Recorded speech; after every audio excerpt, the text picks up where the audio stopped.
Naganap ang mga pangyayaring ito 1 taon na ang nakalilipas, nang ako po ay baguhan pa lang na tindera ng soft drinks at merienda sa may park na di kalayuan sa bahay namin dahil nalugi ang pinasukan kong kumpanya.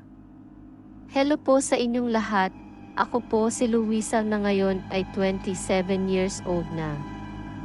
Tandang-tanda ko pa, malapit na akong umuwi noon dahil medyo matumal ang aking paninda noong araw na iyon at kailangan ko pang magluto ng hapunan pag-uwi ko ng bahay.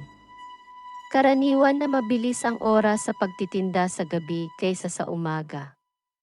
Naalala ko pa ng araw na iyon, lumabas ako ng bahay ng 3:00 ng hapon at agad na nakarating sa park upang maghanda na ng paninda.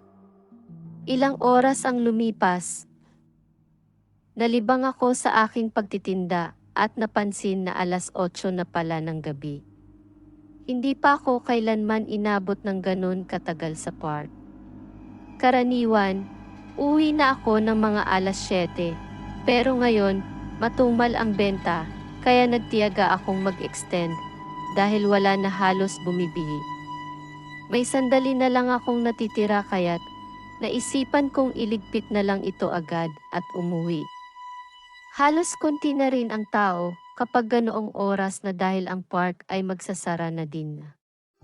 Hindi ko namalayan ang oras sa aking pagliligpit nang bigla kong narinig na may taong naglakad sa likod ko papunta sa mahabang pasilyo palabas ng garden sa loob ng park. Sa dulo nito kung liliko ka sa kanan, makikita mo ang playground ng park. Pumunta ako doon at unti-unti na akong naglalakad palabas nang bigla kong makita ang isang babae na nakatayo sa dulo ng madilim na pasilyo. Hindi ko siya kilala ngunit nang lumapit ako, mas nakaramdam ako ng kaba. Bigla siyang nawala paglapit ko sa loob lamang ng ilang segundo at agad akong natigilan. Napahinga ako ng maluwag at nagpatuloy sa paglabas ng park. Dahil sa pagod at pagmamadali, hindi na ako makahakbang ng maayos. Pero napansin ko na ang paligid ay lubhang tahimik na labis na kakaiba dahil karaniwang may ilang tao pa rin sa kalye, lalo na sa gabi. Dahil sa takot, patuloy akong tumingin sa kalsada habang naglalakad na mag-isa. Hindi pa ako nakakalayo nang biglang may anino sa daan na naaninag patungo sa akin kahit walang taong nasa paligid ko. Nang itaas ko ang aking ulo, nakita ko ang isang babae na naglalakad sa harap ko. Kakaiba ang kanyang anyo na para siyang may kapansanan at hirap na hirap sa paglakad. Nakabihis siya ng marumi at magulo ang buhok. Nakakapagtaka ang kanyang itsura, kaya tumigil ako sa aking paglalakad. Nakaramdam ako ng kilabot, kaya hindi ko na kayang maglakad para salubungin siya kaya't tumigil ako sa takot at hindi ako makapagsalita sa kaba at bigla din akong natulala. Sa pagkabigla, tumakbo na lang ako palayo sa babae. Agad din siyang umalis kung saan lumakad siya palayo hanggang sa hindi ko na siya makita. Sa puntong iyon, hindi na ako makaisip ng ibang paraan kundi ang makahanap ng kahit sino na makakatulong sa akin, sasakyan, tao, o kahit sino. At noong sandaling iyon, narinig ko ang babae na sumisigaw mula sa malayo. Napalingon ako at laking gulat ko ng pagkakita ko, ay halos lumapat na ang mukha niya sa akin.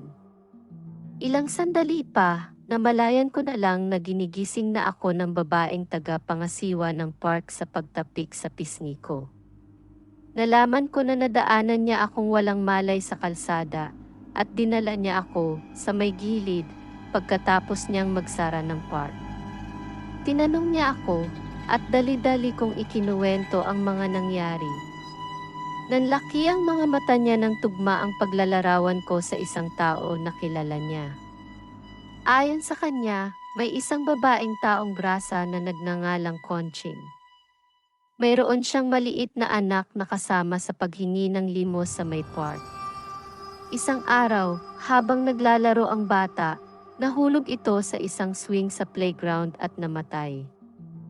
Hindi kinaya ni Conching ang pagkawala ng kanyang anak, at ito ay pumanaw din dahil sa labis na kalungkutan. Bali-balita, pagkatapos noon, ang kaluluwa ni Conching ay nakikita sa park, at sa may paligid ng playground, umaasa na makikita muli ang kanyang nawawalang anak.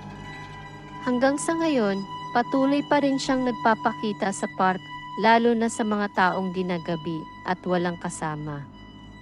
Pag-uwi ko ng bahay, inasikaso ko agad ang aking anak at may sakit na asawa na kanina pa naghihintay sa akin.